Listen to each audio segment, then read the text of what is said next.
Bismillahirrahmanirrahim. Assalamualaikum warahmatullahi wabarakatuh. Marilah kita panjatkan puji syukur kita kehadirat Allah Subhanahu wa ta'ala yang telah memberikan suatu kenikmatan juga keberkahan pada diri kita semua. Dan tidak lupa kita mengucapkan salam dan sholawat kepada junjungan Nabi kita yang mulia, Nabi Muhammad Sallallahu Alaihi Wasallam beserta keluarga, juga para sahabat dan pengikutnya yang istiqomah. Izinkan Abah untuk mengucapkan banyak terima kasih kepada saudara-saudara Abah yang telah membantu subscribe, like, comment, share. Karena subscribe itu gratis, mohon dibantu. Dan Abah selalu mendoakan saudara-saudara Abah dimanapun berada dalam lindungan Allah Subhanahu wa ta'ala, dimudahkan rezekinya, diberikan kesehatan sekeluarga. Hanya Allah lah yang bisa membalas kebaikan saudara. Amin amin ya rabbal alamin. Kebenaran datangnya dari Allah Subhanahu wa ta'ala, kekurangan dan kesalahan tentu datang dari Abah, mohon dimaafkan. Untuk konten ini Abah membuat satu judul, Satria Piningit Tidak Mengetahui Jati Dirinya. Ini hanya sekedar cerita sebagai hiburan semata. Dalam perjalanan yang panjang, sang sosok yang terpilih diperjalankan tanpa disadari. Yang beliau alami tentu bagi beliau menganggap suatu hal yang biasa sebagai manusia pada umumnya, karena setiap manusia mempunyai perjalanan masing-masing dalam suatu kehidupan yang dialaminya. Berbagai peristiwa yang terjadi pada dirinya mungkin beliau juga menganggap hal yang biasa sebagai makhluk ciptaan Allah Subhanahu wa ta'ala. Tentu setiap manusia punya perjalanan masing-masing yang merupakan suatu kejadian dalam sejarah hidupnya. Di sini Abah akan mencoba membuka tabir tentang sosok yang terpilih atau kita kenal dengan sebutan Satria Piningit ataupun sebutan lainnya. Dalam terpakur, Abah mencoba memohon petunjuk kepada Allah Subhanahu wa ta'ala tentang sosok yang terpilih, bagaimana proses atau suatu perjalanan dalam kehidupannya.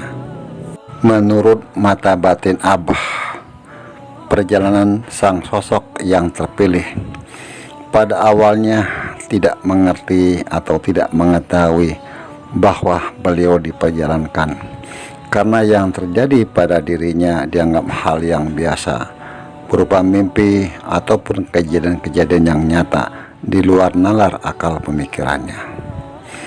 Dalam setiap kejadian atau peristiwa yang beliau alami, pada awalnya menjadikan dirinya menganggap hal biasa atau bunga tidur sebagai manusia pada umumnya.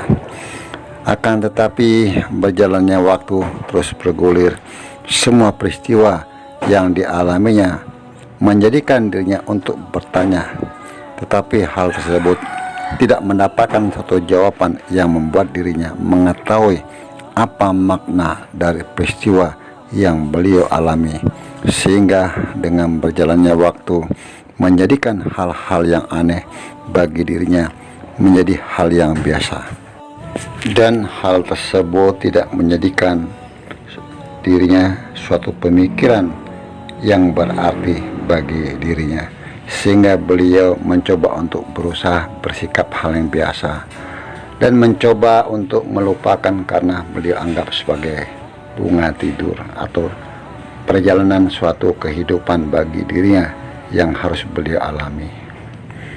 Dari semua peristiwa yang dialaminya, menurut pandangan mata batin Abah, peristiwa-peristiwa yang beliau alami hampir seperti suatu petunjuk atau isyarat yang bertahap-tahap dari waktu ke waktu. Di sini Abah mencoba untuk membuka tabir sang sosok yang terpilih. Dari video-video yang terdahulu sudah banyak Abah kupas sebagai tahapan yang terjadi pada diri sosok yang terpilih. Di sini sedikit Abah mengulas balik bagaimana beliau mendengar suara seperti yang ditamsilkan, seperti mendengar suara gemerincing lonceng, dan terdengarlah suara tanpa wujud. Inilah pertama kalinya beliau mendapatkan petunjuk. Kemudian beliau merasakan ketakutan dan membuat dirinya menggigil sehingga beliau demam. Dari peristiwa-peristiwa yang kejadian yang dialaminya seperti suatu cerita yang bersambung. Kemudian beliau yang Abah lihat secara mata batin beliau, secara ruh sudah mengadakan suatu perjanjian. Jadi proses perjanjian dalam mimpinya beliau mengalami suatu peristiwa seakan-akan beliau dipaksa untuk menandatangani suatu perjanjian yang tertulis di dalam mimpinya. Kemudian banyak hal-hal yang dialami sang sosok yang terpilih, mengalami peristiwa yang tidak masuk akal atau di luar nalar pemikiran manusia pada umumnya. Dan perjalanannya ada suatu kemiripan seperti yang dialami oleh Nabi Muhammad SAW. Tentu kalau Nabi wahyu, tapi menurut pandangan Abah sosok yang terpilih bukanlah wahyu tapi ilham, dikarenakan zaman Nabi sudah berakhir dan penutup para nabi yang diutus oleh Allah Subhanahu wa Ta'ala adalah Nabi Muhammad SAW. Begitu juga proses pembedahan pada diri sang sosok yang terpilih juga terjadi. Tapi di sini kalau Abah melihat secara mata batin, beliau mengalami tidak secara nyata tapi di alam mimpi. Sedangkan Nabi dibedah oleh malaikat Jibril secara nyata, tentu sangatlah berbeda, tapi semua yang dialaminya hanya beliaulah yang mengetahui. Wallahu a'lam bishawab. Dalam suatu perenungan Abah berpikir, apakah sang sosok yang terpilih menyadari atau mengetahui bahwa beliau ada keturunan dari para raja-raja Nusantara yang terdahulu, atau juga ada garis keturunan para wali. Mungkin juga beliau juga ada keturunan dari garis Rasulullah SAW. Tentu ini hanya Allah Subhanahu wa Ta'ala yang mengetahui. Dikarenakan beliau tidak mengetahui silsilah dalam keluarganya, tentu beliau bukanlah seseorang yang terkenal ataupun dikenal sebagai keturunan para raja-raja Nusantara ataupun para wali, juga keturunan dari Nabi Muhammad SAW.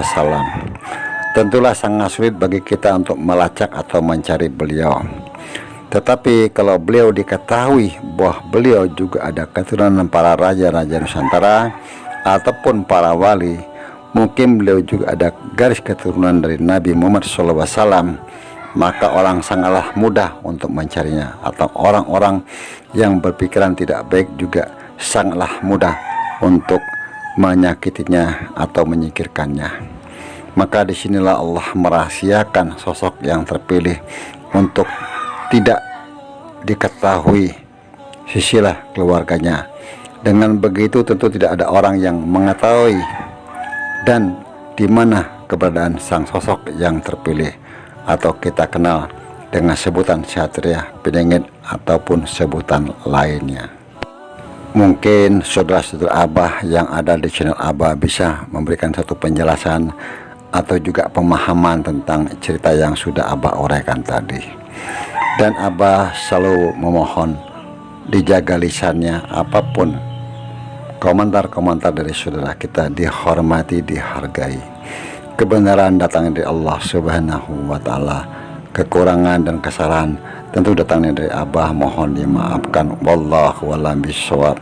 Wassalamualaikum warahmatullahi wabarakatuh.